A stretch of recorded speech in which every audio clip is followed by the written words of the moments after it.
Hello, Markee Dragon, also known as Marcus Eikenberry in real life, and welcome to a proof of concept show where we're talking about the current events of YouTube, Twitch, video in general. And I'd like to welcome Flammy. Flammy, say hello to everybody. Oh, helps if I unmute you. There we go. Say it again. Oh, hey everyone, how you doing? So, Flammy is got some claim to fame for being a YouTuber with Clash of Clans. I think you Indeed. are probably the largest Clash of Clans YouTuber. I'm not, but I'm pretty big. I've got about 85,000 subscribers on YouTube, and I just recently passed 10 million lifetime views. Wow, that's pretty Nice. awesome. And then also, you've kind of turned out to be an expert with YouTube and networks. I certainly try. A lot of information out there, a lot of misinformation. I just try to share my knowledge when possible, part of why I'm right here, right now. Yeah. And then we've got Doc Gotgame with us. Say hello, Doc. What's up, everybody? So, Doc, streamer extraordinaire, not afraid to show his feminine side and wear a pink hat. Absolutely not, Papi.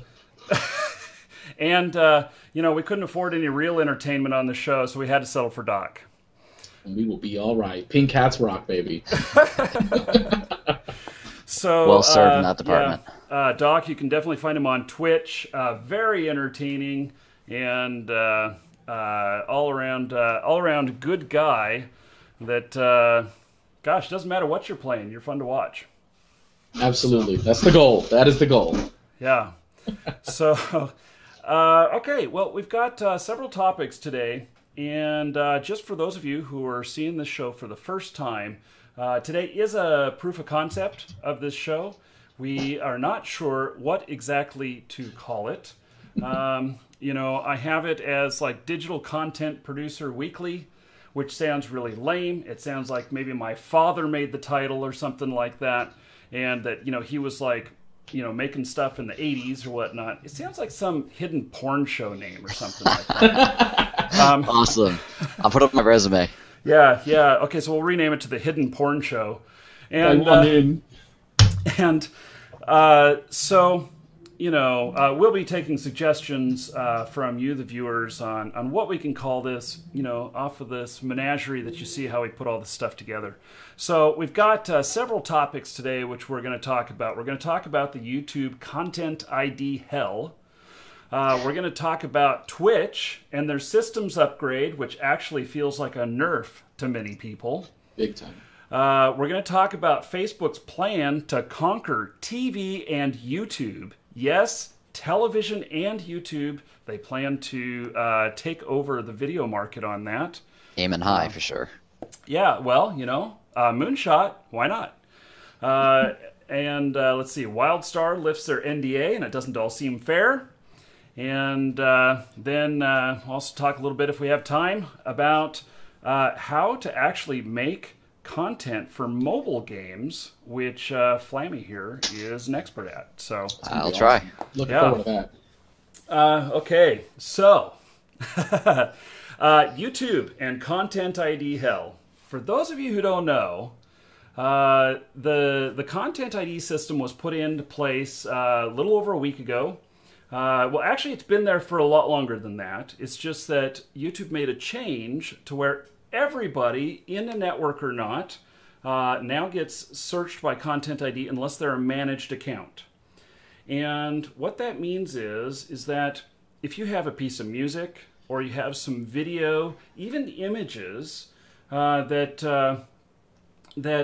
are copyrighted to someone else, and they make a claim against it, you get a claim on your video and you lose all or part of your monetization revenue. So it's not always all, but in my case, with what's been hitting me, it does seem to be all, because my monetization gets turned completely off every time I get a claim. But I do know that there's other methods out there which they can actually take like as little as like 15% for music and coexist with you. So the big deal about this is that a whole bunch of people who do this for a living have gotten their videos tagged with this, and they're not able to monetize them anymore, and they are freaking out. Flammy, what is your take on what is happening with the Content ID system?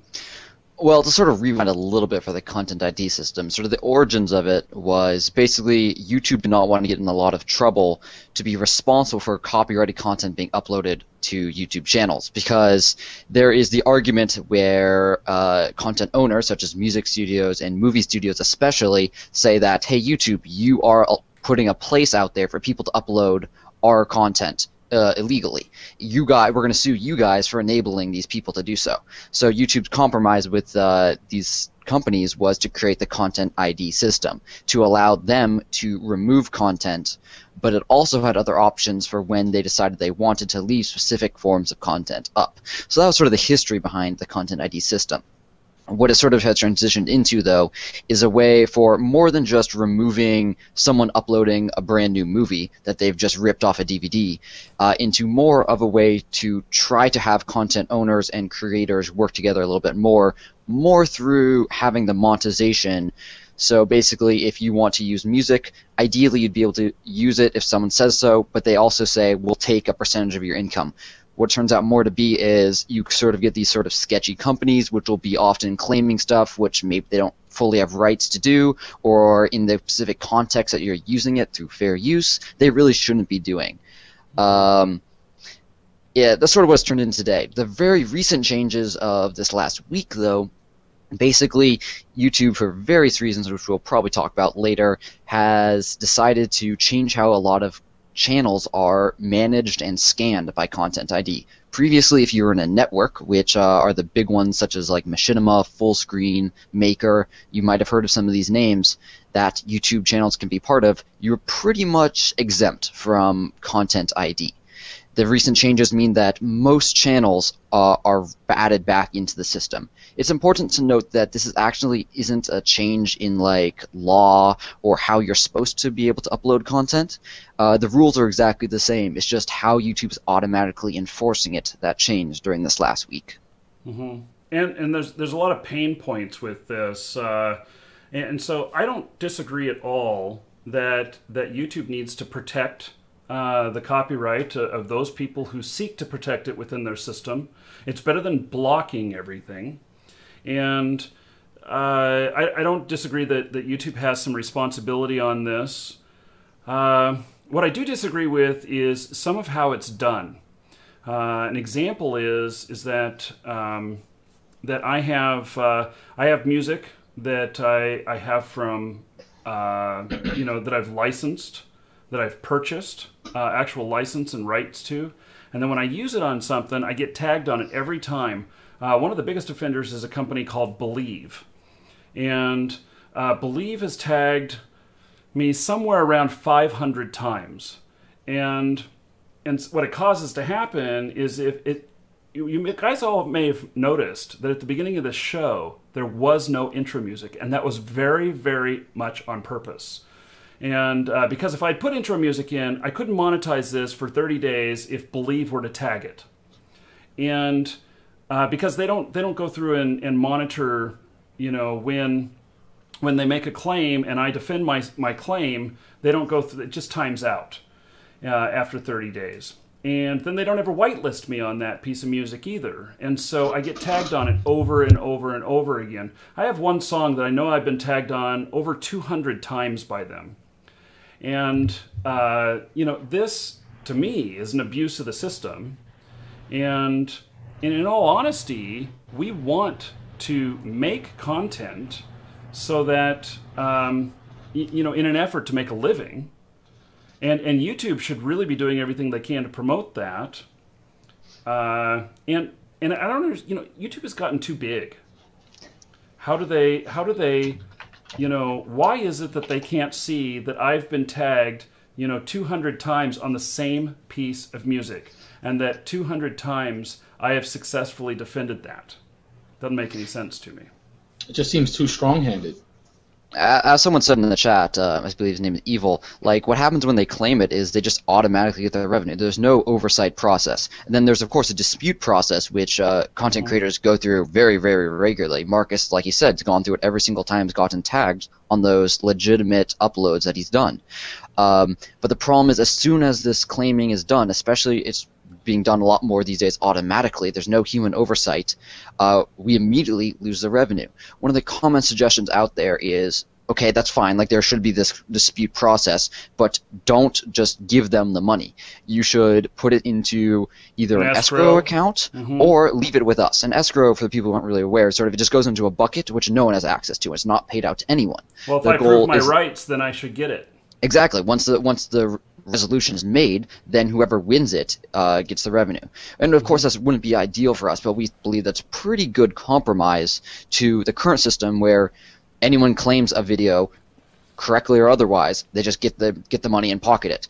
Even if they're decided against in the long run that was illegitimate and the monetization goes back to the uploader, us, the revenue that was made in the meantime, I mean, they just run with it. They're gone. Like, that's it. Then they come hit your next video and your next video, or even the same video like 3 months down the line because they just feel like it and there's no oversight. Yeah, CD Baby has this habit of hitting me on a song, and then I defend my rights, and then I get hit on that same song again, by them again, under a name that's a little bit different, except they list it as composition rights instead of audio rights.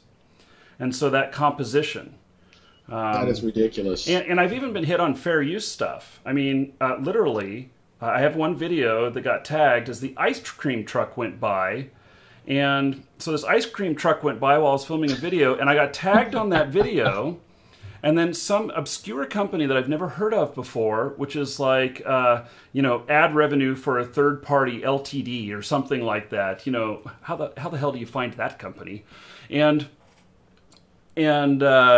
I couldn't defend it because, of course, I hadn't purchased rights to it. But at the same time, it was fair use because I went and looked it up, and the song was like written in 1800 and something, and you know it fell under fair use laws, and so I submit that, and they denied me.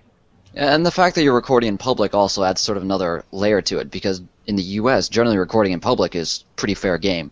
Well, except in restaurants when it's not where they're playing music and stuff, you get tagged on that every time. I mean, yeah. The whole point is that the tagging and claiming system doesn't exactly match reality, and especially doesn't match legal reality. When we say like fair use, like says this is allowed, like we're generally right, but the point is, it never goes to court. It's all in this sort of out of court system where there's no real penalties for these companies and there's no real compensation for us. Yeah.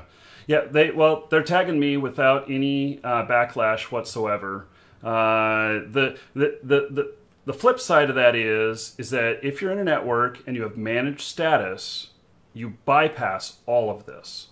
And yeah, so that's basically reverting it back to the old network system where pretty much every creator was on up until this last week. What they did this last week is they changed the people who are in networks into 2 categories, and the networks got to choose who was in each category.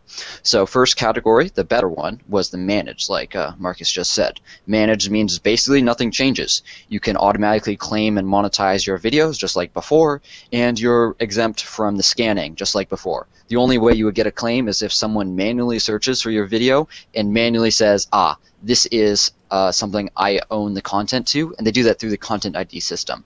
You might think that happens a lot, but it really doesn't. Because guess what? Like Marcus, you're not uploading music videos that says like the music in the title. Someone's not going to find it when they're searching for that music. The point is it's background audio. It's just a clip of it. They won't find something like that, especially in our use situation. But the other thing is the affiliates. So there's the managed and the affiliates, a new category. Basically, they lost a lot of their rights. They can't automatically claim videos to monetize, and they are fully vulnerable or fully being scanned. I mean, it's the same end result system that they are getting their videos claimed just like AdSense partners had been dealing with before. This isn't really a new problem, just the problem is now affecting a lot more people. Yeah, let me just give a little bit of background on this whole affiliate versus managed thing. A managed account is one that the network is directly responsible for, And if there's any copyright claims or anything, the copyright strikes go, and not just copyright, but content, or let's see, community strikes go against the network as well. So, so if Doc, when he's talking in his falsetto female voice, were to lift his shirt and show us a little titty, that would be a problem. No, don't. I'm not. No, I won't. I'm gonna keep it on. I promise. I'm sorry. Yeah. And well, assuming he were really a woman, but so that would be a community strike, and then content, actual copyright strikes. They actually go against the network as well, and there's some different levels of what happens. And as far as I know, the scale does not slide beyond the size. So a network that has 10 people in it and a network that has 10,000 people in it is affect to the same rules. Whereas it starts at 10 strikes, and at 10 strikes the network starts to actually lose features. At 20 strikes the network gets cut off, and so that's a real issue. Now there is some protections in there for the network to make sure that the network is actually taking care of business. The strike doesn't hit them for 30 days. They have 30 days to resolve the strike. But if the managed account gets a strike, and even if they boot them from the network still has the strike. Wow. And the strike sits on their account for 90 days. So it's a really rolling serious. 90-day thing. Yeah, and the networks are the livelihood of the staff that's working on the network, but also of all of the other partners on the network as well. So it's really a what do they call that? Peer pressure. It's peer pressure from all of the network, all of the people within the network, to make sure that everybody's doing a good job. Now, an affiliate has some drawbacks. They can't monetize right away. Monetization, I've seen it happen in as little as 30 minutes, but other people have reported as much as 3 days. And when things get stuck in the queue, 2 weeks, and so if you're doing a news type thing like this show right here, if we were on an affiliate channel, we would actually, it could take longer than, the news is over by the time we get the monetization. The other thing is that affiliated channels getting a strike don't impact the network. And so I think what a lot of networks are doing is they are now moving toward a philosophy of show us you're responsible before we'll give you these additional rights. And some networks may just not be willing to give additional rights at all. Or they're going to come up with some other solution where they review the content before it goes live. And so there's a big fear out there. But this, Flammy, you can allude to this. You can talk about this some more, about that networks were not doing their jobs, and that's part of how this came about. Yeah, sure. To talk about that, I guess I should probably talk a little bit about sort of, Marcus mentioned how like the network gets 10, 20 strikes and issues start appearing. Well, imagine sort of how a really big network can see that. If you have 10,000 channels, which is not unreasonable for some of the larger networks, there's plenty with more than that, you clearly cannot have any significant percentage of them undermanaged, because eventually there will be issues, and that's just a lot of paperwork. So it's clearly forcing the channels to and the networks to sort of pair the certain channels into managed, and then most of them going into affiliate. Now, sort of you might think like this is just a terrible system overall, but sort of like Marcus said, is there's actually a reason sort of behind this insanity, and the issue really was, in the last year and sort of year plus, networks have sort of been running wild with no oversight whatsoever.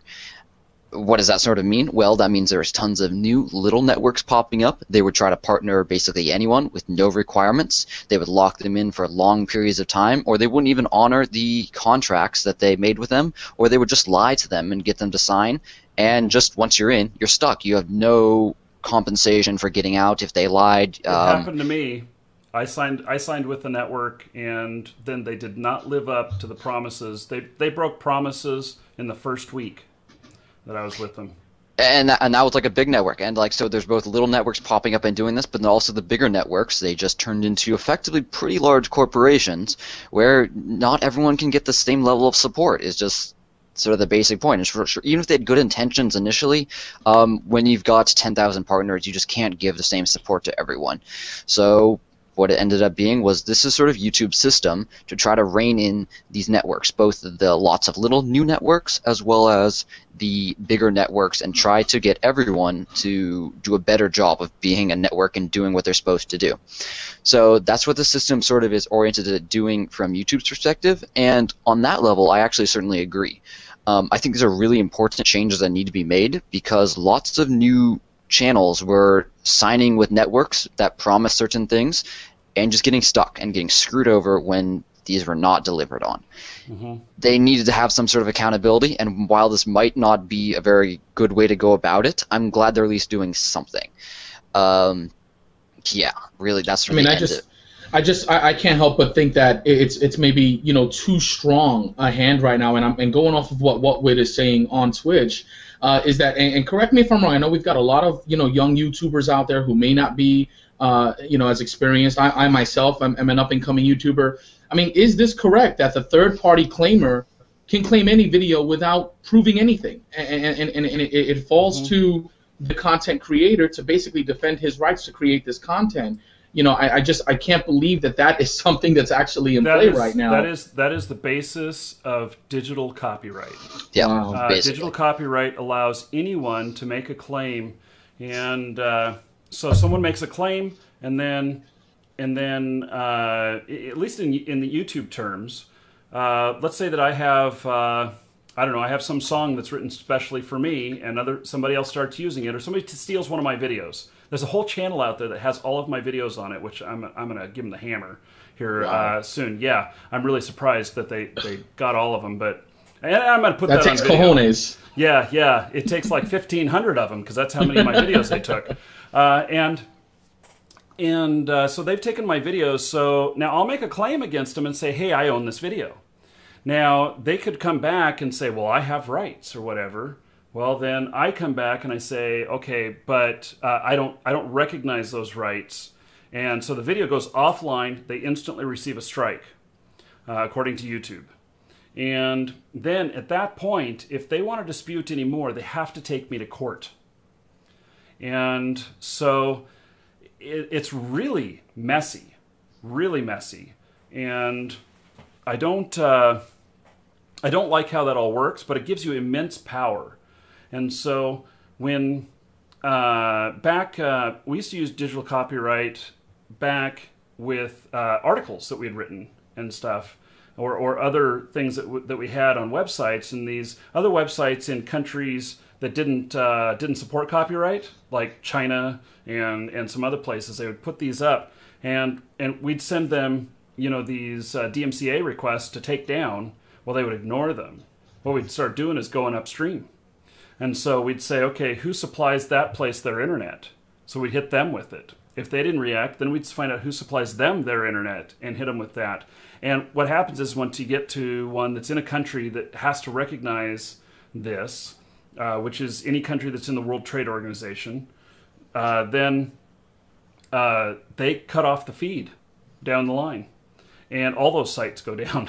It is so powerful. And it is so far-reaching, and it needs an update, but at the same time, people who legitimately have their copyright being abused need some way to strut their power without having to go to a huge expense, because they're the victim. And now, right now, YouTube, and where is YouTube on the situation? I mean, are they standing by this thing that they're doing? I mean, is there any, are they considering changing it, adjusting it, or does this look like something we're going to be stuck with long term? YouTube and Google in general have sort of the we don't really talk about it approach, which was part of the issue with these recent changes. A lot of people did not anticipate them coming. There had been some news in the month and two leading up to the changes that something was going to happen, but how exactly it was going to affect creators was very much in the air. Networks got told maybe a week or two before the changes went into effect, saying you have to divide your channels into managed and affiliates, and and they weren't really given enough information to pass on to creators to really say this is what's going to happen. They just said, like, this is going to happen, be aware of it. So a couple smaller news outlets, very oriented at YouTube creators, sort of ran stories like something's happening, but that was one of the issues, is nothing was really told to us before it happened. In terms of will stuff happen now? Hard to say. They won't really say what they're planning on doing. I mean, there's been a lot of stink about it lately, so hopefully something will change. I don't really know exactly what that will be, if anything, but we can hope. But at the same time, I mean, I certainly don't want them to revert it. I still think that the issue of sort of networks gone wild is something that needs to be dealt with. I have some kind of non-scientific information on that, which is that it's been my experience that YouTube makes changes and then talks about it after that. They do listen to what's going on, but they're this huge beast, and so even something as big as this on YouTube, they may not even see it right away. Yeah, for sure. There's just a comment in chat which says YouTube doesn't get hurt by this, and they're making money off the videos, even if it's taken away from you. And while that's sort of true, I mean, they're not like evil. Like, people get this thing whenever YouTube updates their interface, and people hate the new comment system or whatever it may be. Like, oh, YouTube's evil, they hate us, they're intentionally trying to make it worse. No, I mean, they're making these changes for legitimate reasons, and they're probably going to keep working on them. The subsequent changes are probably going to be more tweaking rather than sort of another massive change. So we might not necessarily all notice when it happens. Maybe there'll be less automatic claiming. Maybe they will tighten down the content ID automatic scanning so it doesn't happen as often, or it has higher barrier to actually find a match. Yeah, go ahead. I can tell you that something that I noticed, which is not scientific, it's just something that happened to me, is that I was getting between 2 and 6 claims per day on Content ID, and the big changes went in on a Monday. Tuesday there was all this huge outcry. Wednesday was the last time I got a claim for 11 days, and so I went for an 11-day stretch without getting a single claim, and I thought that, you know, did they turn the system off for a little while? Did they, you know, what happened with that? Why is that? And to me, I read that as, what are the odds that I'm getting 2 to 6 claims a day and then they stop for 11 days straight? It says to me that they turned the system off for a little while maybe they readjusted some things. And then I joined my own network. You know, so set my account to manage. That's how you beat it. Oh, yeah, I just bypassed the whole damn thing. But, you know, I'm just saying, it looked like they were doing something there. So, and I just wonder how, you know, the people in chat, we've got a few people saying the same thing, that basically right now YouTube has no equal. And absolutely not. You know, when you've got the monopoly, you know, and there's no competition, I mean, you can do these things, and it's just, I can't help but wonder if that's part of it, you know, if that's part of the play here. You know, we know we can get away with this because right now there isn't anybody that can hold a candle to us. Mm-hmm. You know? I really don't think that's the case. Like I sort of said before, like, I don't think that they're out to get us. I don't think they want to drive their system into the ground. I think that is a very big and complex system, and I think there's a lot of people working on this, so not everyone can see it, and especially not everyone can sort of see the impact it will have on all creators. Perhaps they talk with some creators when the system first goes live, but guess what? Who are they going to be talking to? On average, they're going to probably be some of the largest people who are going to be managed anyways, people who won't necessarily see any changes. Plus, they can't really anticipate how many Content ID hits there will be. So, I mean, certainly, I don't think they were expecting it to be quite this bad. Don't think they would have rolled it out if that was going to be the case. But yeah, I mean, there's the possibility that they sort of can have an ambivalence because they are the largest. But at the end of the day, I really don't think that they're going to try to drive the service into any worse of a position than they have to be in due to the court saying you have to enforce this copyright. Well, maybe this is a good segue point into another item that we're going to talk about. We'll skip Twitch for the moment, and we'll come back to it. But one of the items on our list is that Facebook plans, and this is the title, Facebook plans to conquer TV and YouTube with a massive video push. And for those of you watching this live, I will copy this URL and put it into here. And for those of you on, did that just okay? I'll get it, Marcus. Don't worry about it. Well, I put it in there, but it looks really messy. Yeah. And for those of you on YouTube, it's in the description. And nice hat change, buddy. Oh yeah, of course. Yeah, do you fill that with coal? No. I mean, it's just the way I'm feeling about all these damn changes right now, man. I'm grumpy as hell, man. Just damn, leave us alone, you know. So, TechCrunch got a hold of some information, and what they found is that Ray William Johnson, who was one of the biggest YouTubers, he was with Maker Studios. He had a beef with them. He left. He kind of did his own thing for a while, and now his show is appearing on YouTube, or not? I mean, on Facebook, and that's where it's premiering, and. So this really long article from TechCrunch really goes into detail about how they plan to use video and maybe replace television and YouTube. First off, is that possible? It's a huge uphill battle. I don't think anyone's going to deny that part. I'm very skeptical of how well they'll be able to pull it off. Facebook has had a lot of growing issues in terms of monetizing and making their system really work with advertisers, and this is just another way for them to expand into video advertisement. That's pretty clear if you click through to the link, guys. I'm not sure that they will have a ton of success doing this, and I'm not sure, and I don't think any of us should expect to be able to switch over to uploading videos on Facebook, even if we wanted to, anytime in the near future. I think they're going to try the waters with some of these big shows first, and if it is available to other people, it's going to be not too soon in the future. I'll tell you what, though, if they capitalize, if they play their cards right, and they capitalize on what's going on with YouTube right now, and they make it a point to take care of the content creators, I really think that we will see. Now, and I agree with you. I agree that it's gonna take some time, because I think the content creators on YouTube are a bit weary at this point. But I think that once they do test the waters a bit, I really think we're gonna see some people migrating over there, especially if they've got the right stuff with the content creators. If they take care of them, I think it's going to be great. I think the possibility is that you won't see sort of a mass shift to focusing on having creators upload content to Facebook, which would be interesting, and I like the option to have an alternative to YouTube. But I think Facebook itself will focus more on, as they sort of say, even in just the title of these articles, on the TV audience, the online video shows, which are nearly or approaching TV show quality. They're going to focus on sort of the big names, the existing shows. They're not going to be focusing on, we want to provide a place that's going to compete with YouTube for every small creator that's starting out. I don't think they're going to go that route. Mm-hmm. It's a good point. It's a good point.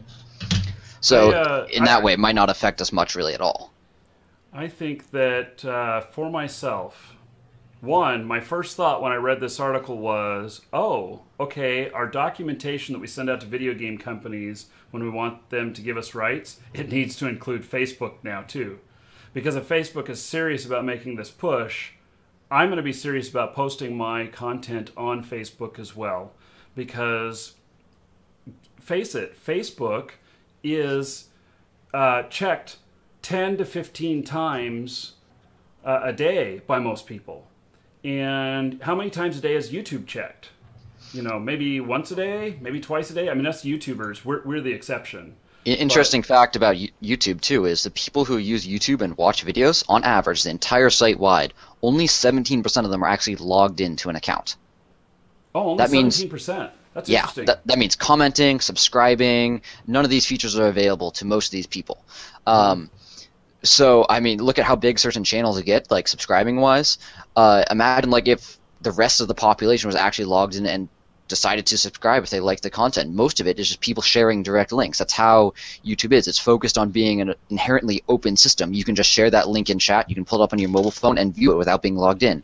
Now, comparison to Facebook is everything, you have to be logged in.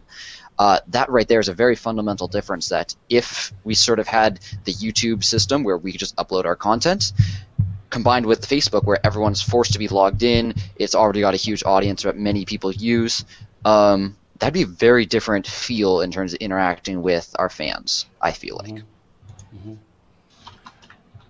I think that there's a couple of things about this. One is that if everybody's logged in, Facebook has a huge advantage because I know so much more about everybody. I mean, Google knows a hell of a lot about us, but it really allows them to make the content, you know, or drive the content in such a way that may be more sticky or appeal to people more on an individual basis. I think that's more true for the advertisers than the creators. I think the main push for, and the main value proposition of Facebook is that they do have this information, and that allows advertisers to target people a lot more effectively. And maybe they'd share some of the stats with the creators themselves to help them target their content. But given what Facebook has done already on pages, they have some analytics on pages. For anyone who's not really aware, it shows like some audience demographics such as age and gender, but it's really not very specific. YouTube actually does a much better job of it. I don't think they would add particularly more than that for video if it was added, hypothetically. But the value to the advertisers is absolutely huge. I have some experience in the mobile app industry, not only from making videos myself, but I've worked with a couple different game studios. I will tell you that Facebook ads, they are able to charge about $5 per acquisition, a single user, because they know and they can target so much more effectively than all these other types of ads, including Google AdWords. That's because that they can segment down users and advertise to them much, much, much more effectively. If they can charge those same sort of ad rates on video ads, I could see why Facebook really wants to move into the video ad space. It'll be interesting to see. Yeah. Well, I want the competition.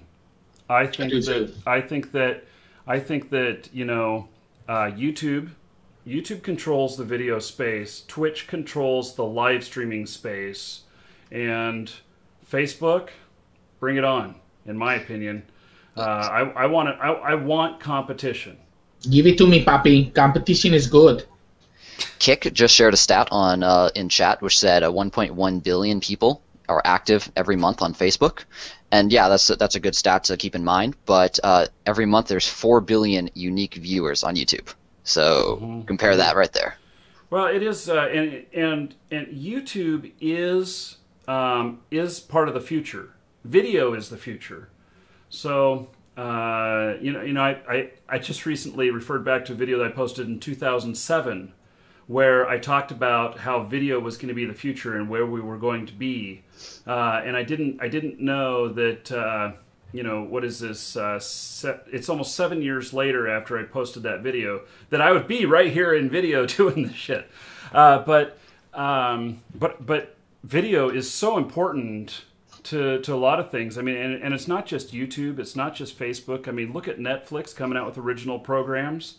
And what's that political one that they do? I forget what the name of it is, but they announced that the second season of it, the entire season is releasing on a single day. And so they're doing a different way of viewing this. They're not making you wait each week for a new episode. They're just posting them all. And you'll have the next season right there. Amazon Video is doing this as well. They've got their own programming going on, stuff that's unique to them. And I do know that, like, Hulu, even us as YouTubers, we can actually have channels on Hulu. I've never actually done that before, but that's interesting. Yeah, but nice hat. but I've thought about it in the past, So anyway, it might be time. It might be time to start spreading our wings as content creators and just trying to find alternatives. Well, if they exist. It's a very interesting trend, though, that everywhere is sort of becoming more open in terms of video. Obviously, YouTube has allowed individuals to share videos much more openly, but that's from like sort of the masses creating content. The quality isn't quite there, and people have to build up to it. Now you have it going in the other direction as too, where you have, like you said, Netflix sponsoring their in-house production studios, making their own shows. It's sort of everyone is converging to sort of a median point. You have certain YouTubers who are making very high quality shows which are approaching TV quality. You have people who are typically doing TV quality shows that are more approaching the mass media type of more frequently lower budget, but still obviously very good content. It's just everyone's doing sort of the same thing. It's just more video, more accessible, trying out new methods of creating it. Flammy, if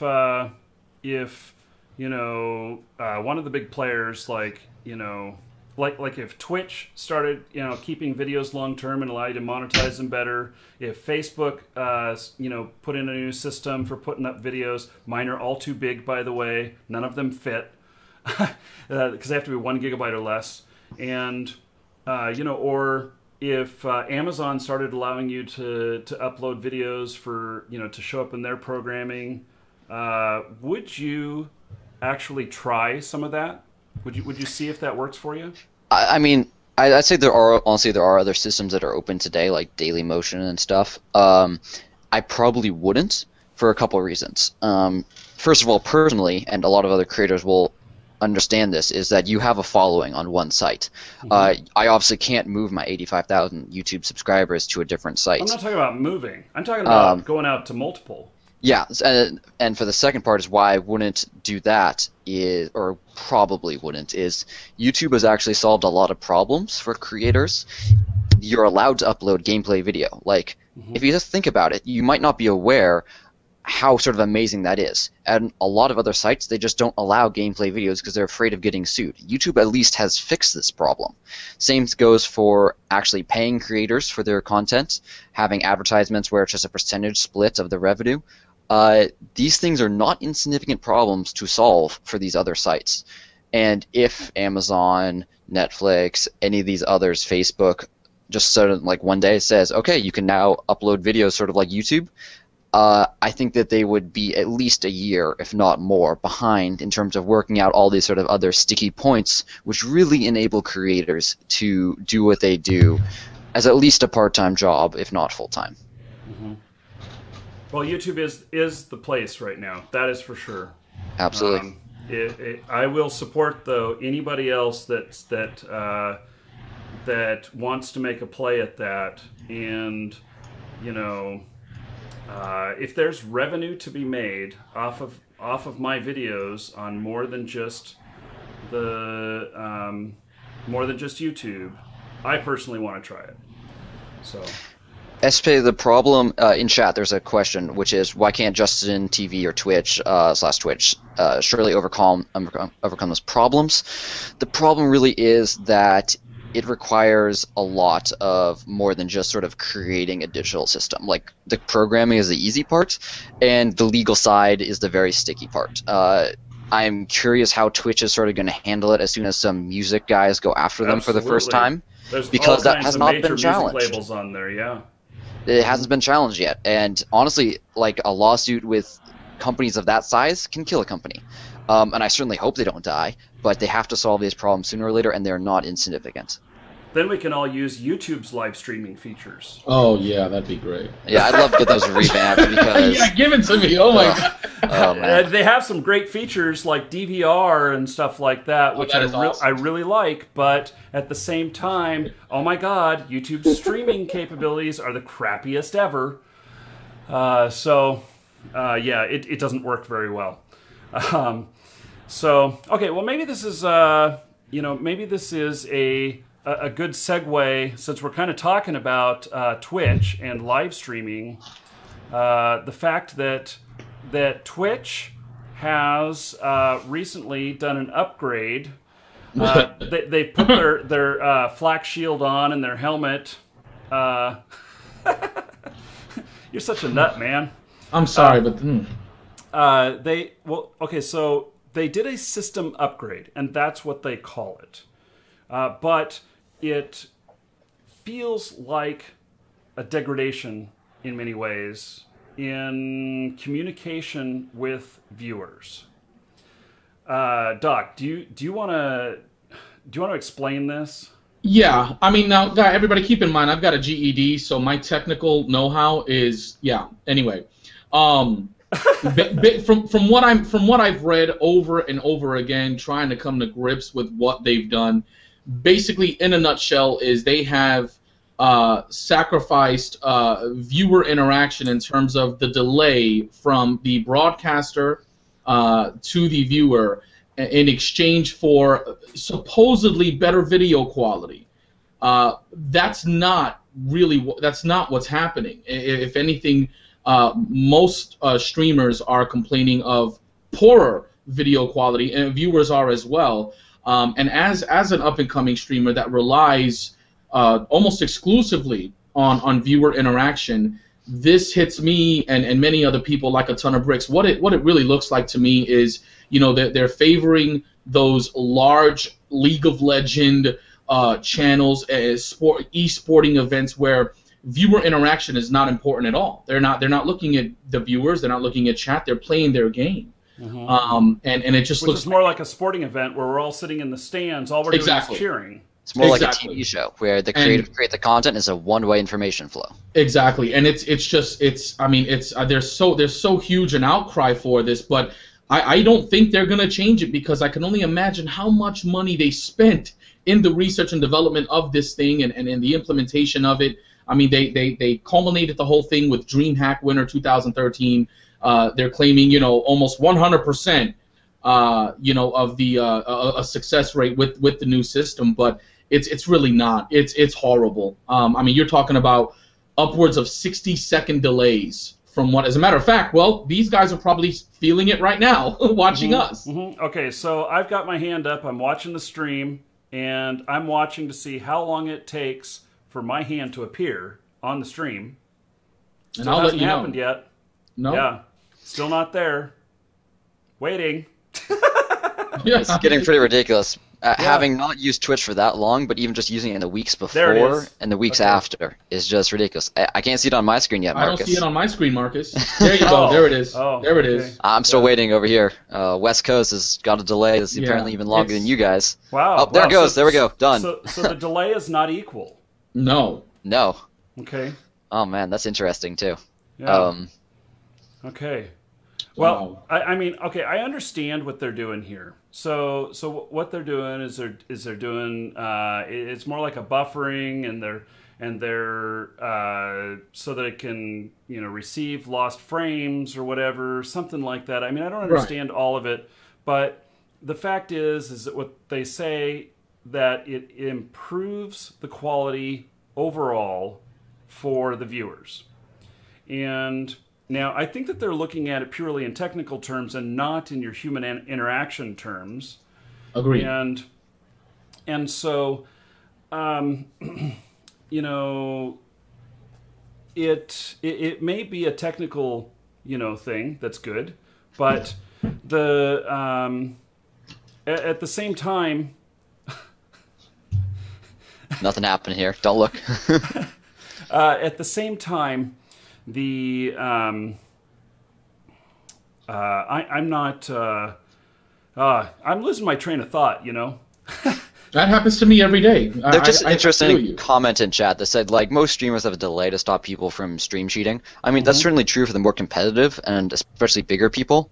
But for the majority of smaller and starting out channels, that's just sort of who we're talking about, it affects the most, it's who it affects the most. The people who really rely on that interaction to change hats on whatever they may be doing, reading chat, answering questions, whatnot, you really do not want that delay to be there.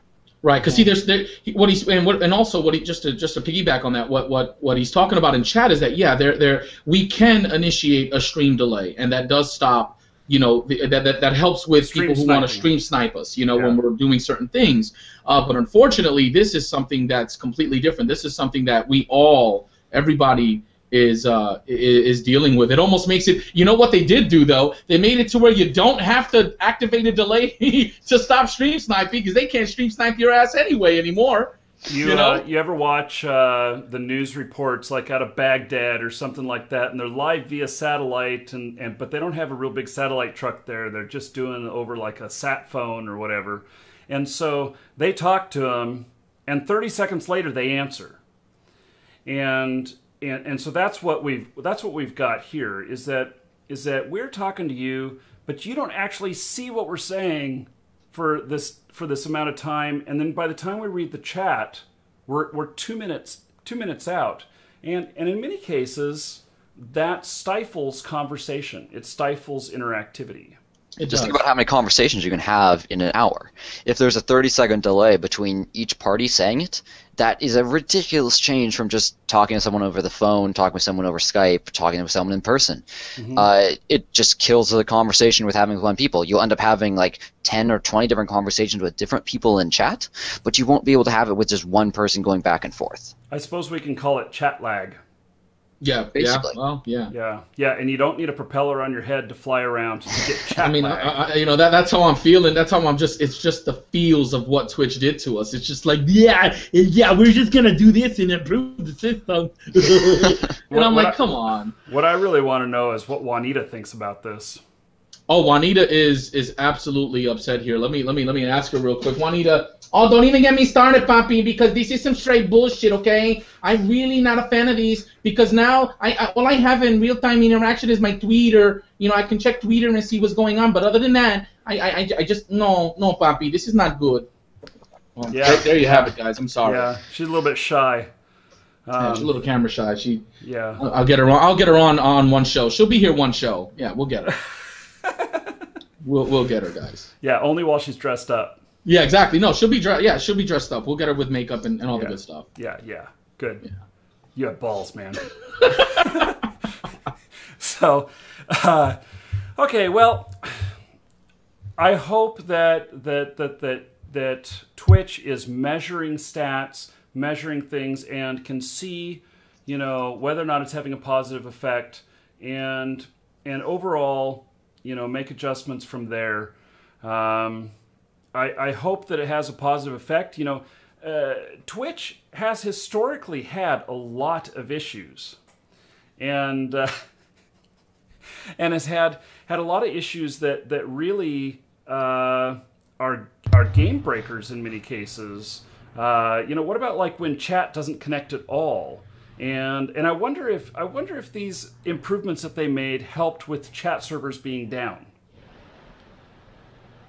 I don't know. I don't use the site enough to say. I think only time will tell on certain things like that. But I think it's you really see the difference here between a large company and a smaller company when rolling out these features. You generally just don't have the same sort of issues with servers and connection and scaling when it's a big company that has sort of the experience doing this and has the server farms that are around the world. Sort of the difference between Facebook or YouTube doing live streaming and rolling it out versus an independent. Not to say that we only have to wait for the big companies to do it. I'm certainly glad that Twitch is doing it. But at the same time, I just can't help but wonder, what if they got bought out by someone? What if someone else puts out a competing service, someone who's already big enough to sort of solve these problems? What if Google buys Twitch? Oh, wow. Just saying. There goes the neighborhood. What if Facebook buys Twitch? Replaces your live streaming issues that you got with YouTube, perhaps, which would be nice. I would like it because I got all my fans already on YouTube, but... It'd certainly be nice for uploading VODs as well, because I'm sure YouTube would integrate that. If I'll just give a shout out to YouTube, make your live streaming usable, and I'll use it. We're on a frickin' network show right here for a YouTube network, and I'm not live streaming it because it's not reliable.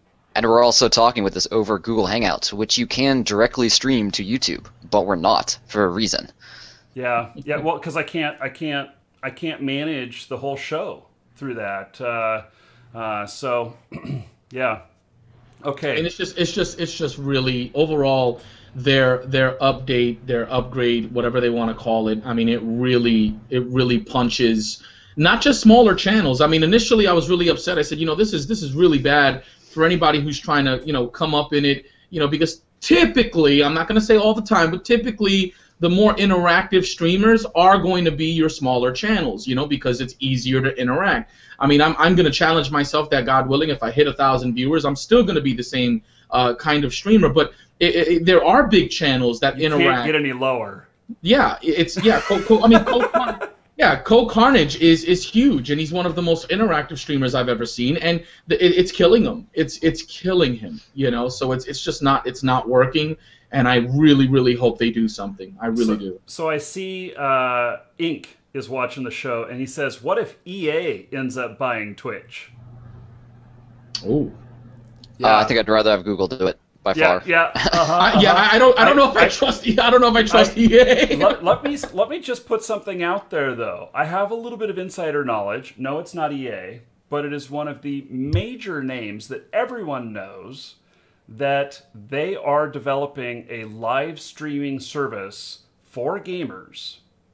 That it's a game company that is putting this together, and they have the power to do it. And so got a couple of guesses. I won't shout them out here, but I'm very curious. Curious. I'd really be interested in that. Yeah. I won't mention any names because I don't think that. Yeah. Anyway. Okay. Going on. You didn't hear anything.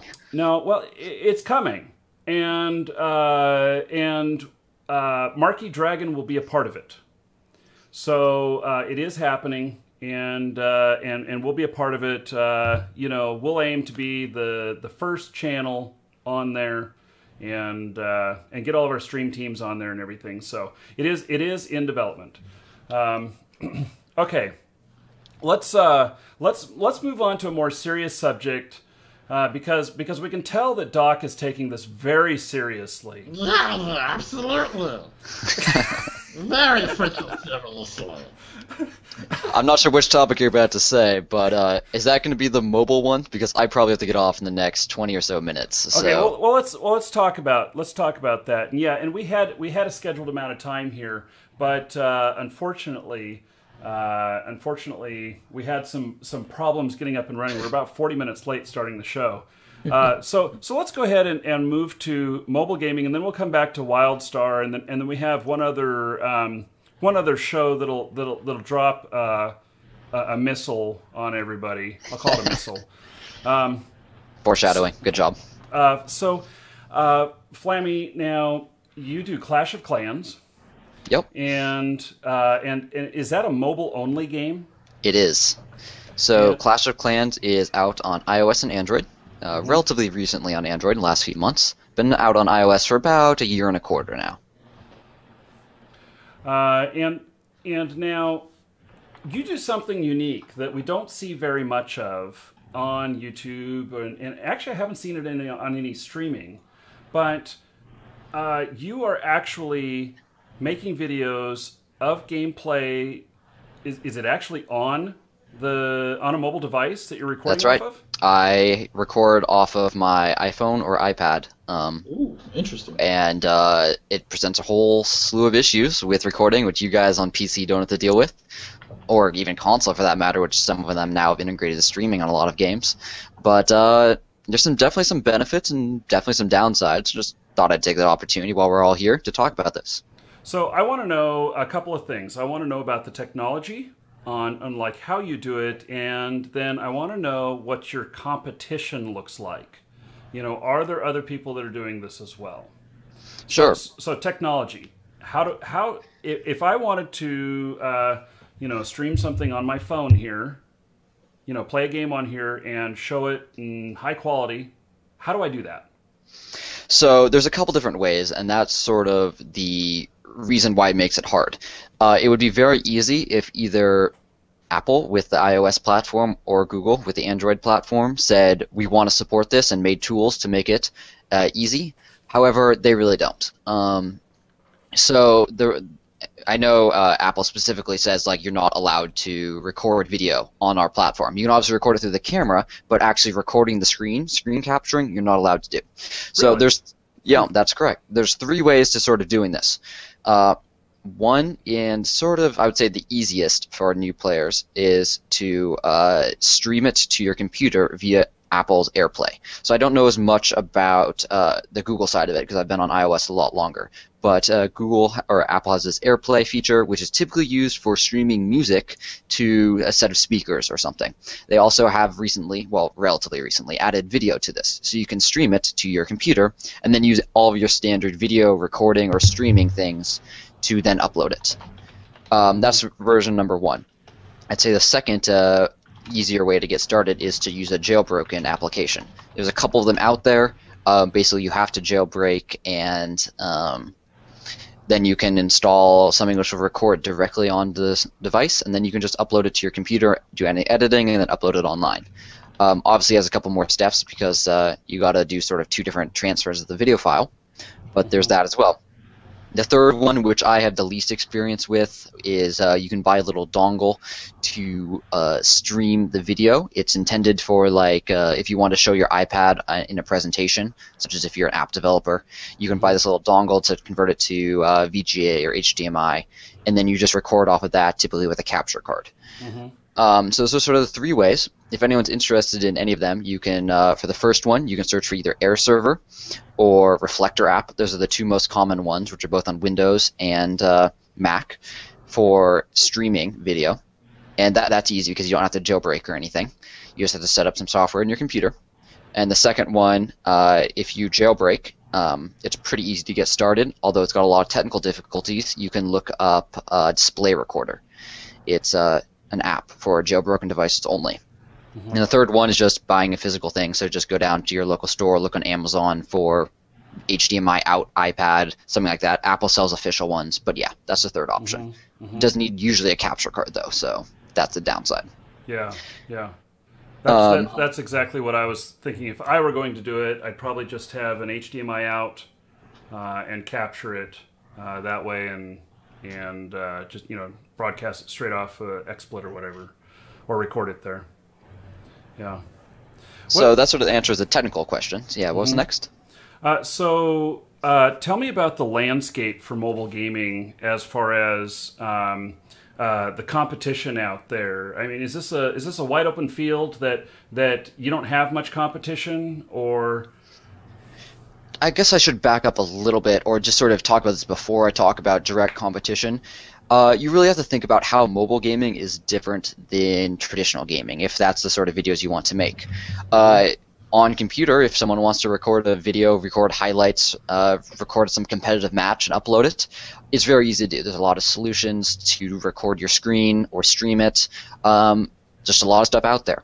By comparison, think about how a gaming on mobile is different. Generally, it's not going to be competitive. Generally, it's not going to be live multiplayer versus multiplayer, although, of course, there's some of that. It really makes it different. Think about just pricing of games. On PC, games are anywhere between $5, $10, and $60. On mobile, almost all games are going to be free to play with in-app purchases. It creates a very different atmosphere for who the players are. Sort of in that direction as well is how big are the games themselves. They're generally a lot smaller on mobile, both because of the sort of system requirements. You can't do a whole lot of 3D processing, so a lot of them are going to be 2D or sort of faux 3D like Clash of Clans is. It's called isometric, if anyone's curious. It's sort of perspective gaming, but you can't adjust the camera. I can't even spell that shit. What? Oh, I'm sorry. It's like a three-quarters overview. Imagine combining top-down with like over the shoulder, and you're sort of stuck in between. I think it's called three-quarters overview.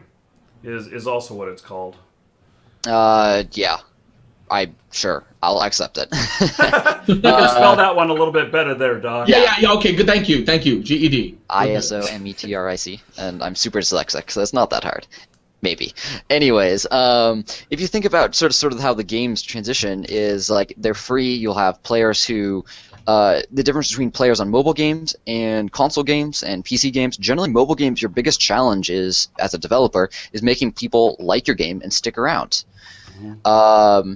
Versus on other gaming. It's just like, do they buy it? It's sort of like a marketing issue more than like a engagement issue. How this sort of works out is you'll generally have much larger audiences on mobile. Makes sense. They're free, much easier to get, but you also have much higher retention, so people will stop playing much faster. Also, I sort of mentioned the size of the games. Generally, they're not going to have much depth. There won't be as much progression, and if there is, it's generally going to be similar game styles to before, sort of just iterating off of before, rather than sort of like, here's a whole brand new level with different stuff. Someone just mentioned in chat, pay to win. Yeah, I mean, in-app purchases very often turn into pay-to-win situations. Not to say that certain MMOs these days that are free to play with in-app purchases aren't sort of doing the same thing. There's certainly a component of that to it as well. What this all sort of works down to is, if you're thinking about doing mobile, the big advantage is that the audiences are huge. I was telling Marcus before the show. Yeah, so tell me the game sizes compared Clash to of Clans is very PC successful, so keep that in mind. So most mobile games won't have this, but Clash of Clans has around 10 million monthly active users.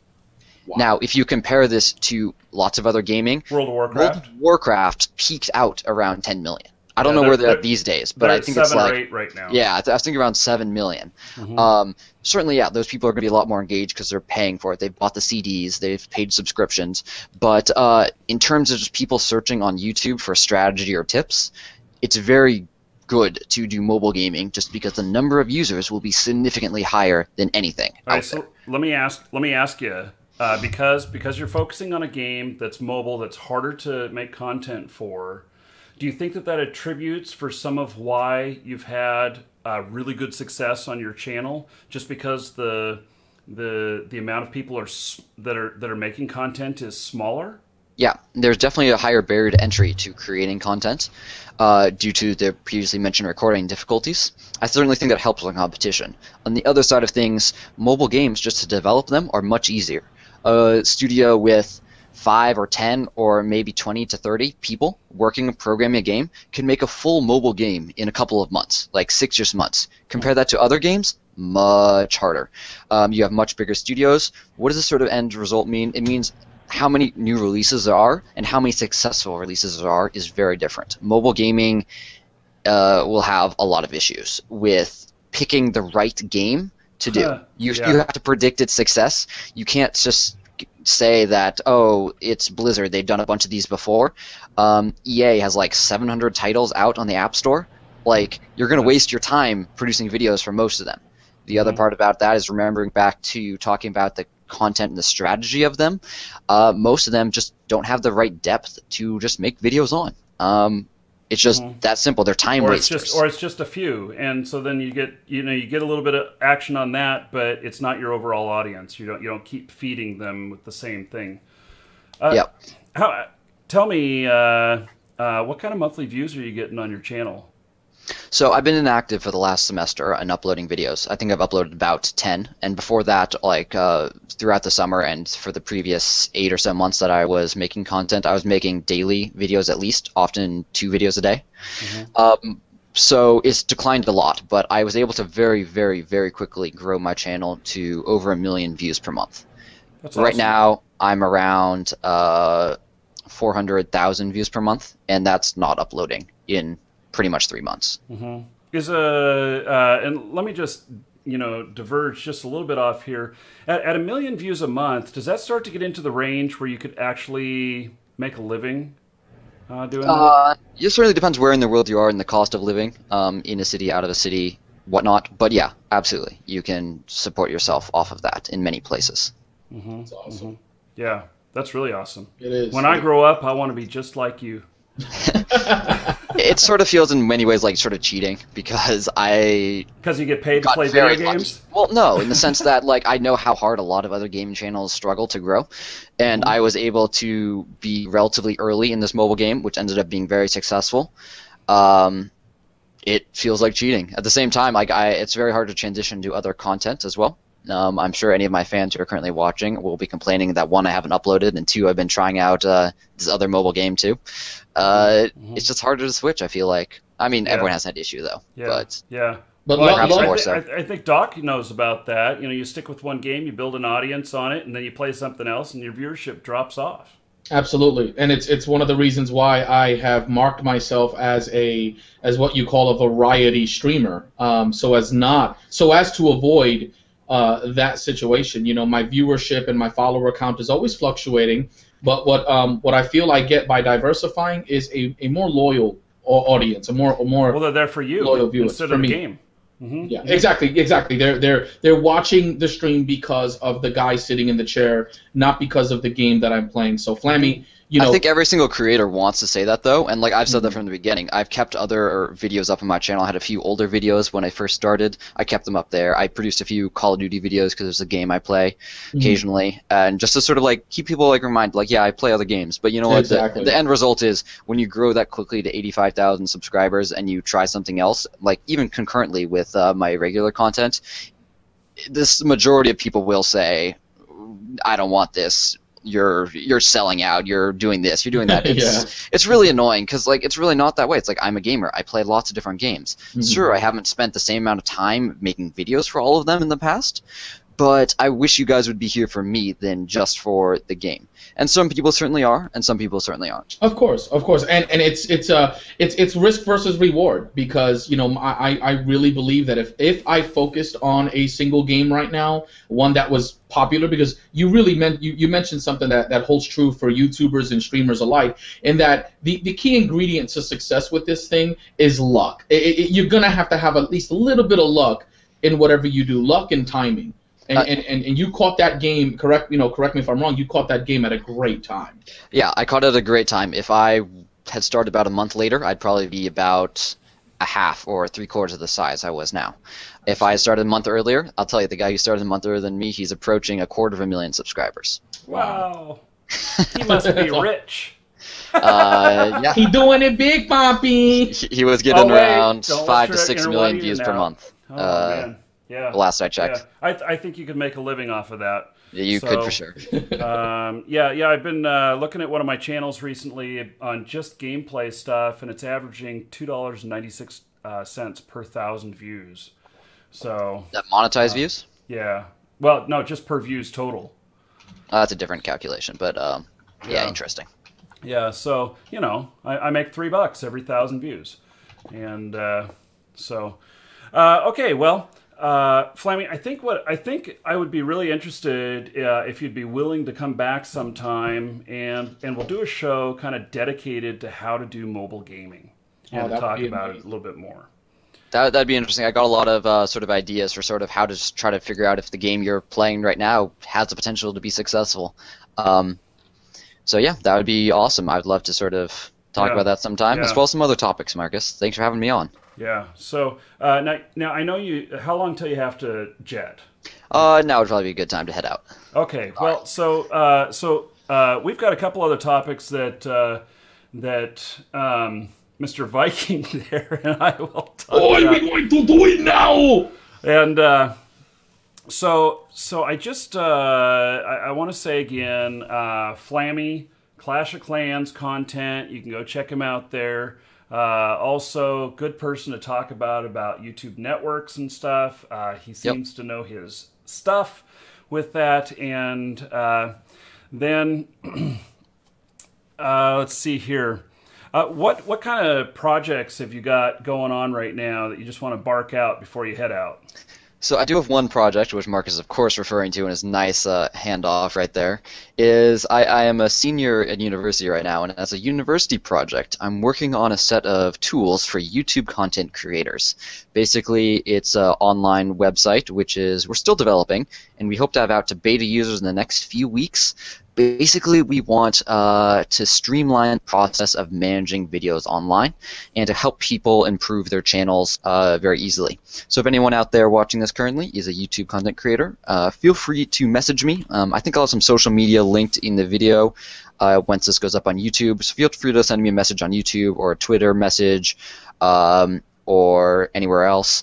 And I will give you some tips, or if you want to get on that tool, I will send you an invite once it's out. So if you guys are interested in that, let me know. I'm sure I'll be back to talk with Marcus about that at some point. Yeah, I think that I'll check it out as soon as it's ready, and if it's got good stuff, let's talk about it on a show. So all right, sounds good. If good. it sucks, then I just won't say anything about it at all. That's fine too. I would be happy to ditch it if it sucks and people don't like it. The goal though is to create something awesome to let people use and sort of help them get started, because that's sort of the whole reason. When I got started, I was like, why am I doing these annoying things? Why is this done this way? Is this confusing? Sort of answering some of those questions, helping people who are starting out especially. Okay. Well, Flammy, thank you very much. We'll have you again sometime for one of these shows. And take care. Everybody's watching live. There's some links in chat right now. And if you're watching on YouTube, you can check for the links in the description. So, all right. Well, thanks for having me on, guys. Okay. Thanks for, it was great being here. So see you later. Yep. You take care. Take care, buddy. So, Doc, going on to the next subject here, Wildstar. Yeah. Yeah. Good old Wildstar. You're happy about that, aren't you? No, yeah, I'm super ecstatic about the way they handled their press release and the release to the streaming community, at least. Wildstar is a game, by the way, which is in development and on its way out. So just for those who don't know what Wildstar is. Absolutely, it's a game I like many people, I'm sure, have been following it for quite some time. Really, really excited to play this game, and was even more excited when I found out that, whoa, they lifted the NDA for levels 1 through 15. So I immediately get ready to fire up my Wildstar, and I've already got XSplit wide open when I get the message on Skype from one of my buddies, and they say, listen, dude, do not stream that Wildstar. You better go and look at some pages, do your research. You cannot stream it unless you have explicit permission from them. And I mean, you want to talk about heartbreak. I mean, it was just like, oh my God, did you really do that to me? And yeah, but basically that's exactly what they did. They gave very specific streamers permission to stream their content. And it was just, I just feel that was such a shitty move. It really was just a bad play on their part. To give select people the opportunity to stream it, because you were limited to the content that they wanted to show you. You were limited to the class, to the game style. You had to hope they would show you housing if that's what you wanted to see. I mean, I know that there are YouTube videos out there. I know that there are, dev blogs and all that stuff, but I just thought it was really shitty for the smaller guys, such as myself, that wanted to get in on it. And to this day, we can't. We can't. Well, okay, so let me take the game developers' side on this, and they want to take a small subset of people that they trust to be ambassadors for the game, and allow them to show some content. Maybe because they've been such good supporters that they are allowing them to stream early. And do you think that that's not the game creators' right to do it in that way? Oh, absolutely, absolutely. I mean, it's their game, and they have every right to, release the increments or whatever they're going to do, at their discretion. I'm not even upset that I didn't. I'm not as upset that I didn't get in as that it was such a small pool of streamers that I really didn't have much of a variety. You know what I mean? I didn't have much of a variety to watch. So of course, I'm jelly. That I didn't get the invite to stream it, but at the same time, I think there was 2 English channels that I saw, 2, maybe 3. Well, I can tell you that, like with Nether, that we had our stream team, which was made up of 10 people, that we had exclusive rights right in the beginning to stream and to make YouTube videos, and that was cool and all, but our exclusivity lasted really about 2 days. Right. And so it wasn't very long, and it was because they wanted to really project a certain message out there, and we were able to facilitate that for them. So I understand both sides, actually, because you see other people doing it, you're ready to support the game and everything, and you just want to blast it out there, and you can't. So I would assume that they're getting ready to take it a step further. If they're allowing some to show it, I think they're Yeah, probably I pretty hope close. so. Yeah. Yeah, I hope so. Because, I mean, again, even if I can't get it, I mean, I'm an up-and-comer, so I'm used to, not being the go-to guy. That will change one day, mark my words. But for now, I'm totally cool with being the small fry, but I really just wanted to see a little bit more. I wanted to see a little bit more of a variety. I might not like the style of the person or the people that were there. Not to say I don't like Towley, because he was the major English streamer. I love that guy. He's fucking hilarious. But I would have liked to see a little bit more. Maybe I couldn't get online when he was doing the medic, So now he's cycling through the classes every day. He's doing the right thing, but there just wasn't enough for me to really, to really see it, But, Yeah. All right. Well, I understand. Still a crummy move, man. Shoot. Yeah. Well, maybe by next show you can say, "Come watch me live stream, bitch." Yeah, exactly. So, or Juanita will tell us that. So, moving on to the next thing, which is kind of the last thing, and I just want to throw a curveball out there.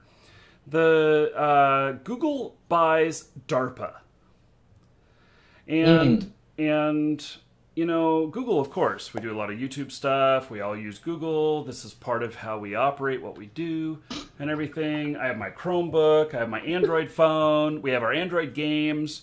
So Google is a part of what we do, but kind of in the periphery. Do you know what DARPA is? I mean, DARPA is Not like really. It's a military research facility, and they're the ones who make the. We've seen the man running, the android that runs. We've seen them do another thing that looks like a pig that actually can run around the parking lot and can really do its own stuff. And when you look at these things, I think Terminator. Wow. I think Skynet. I'll be back. Google. Somebody's mowing their lawn right behind me. How dare they? I think that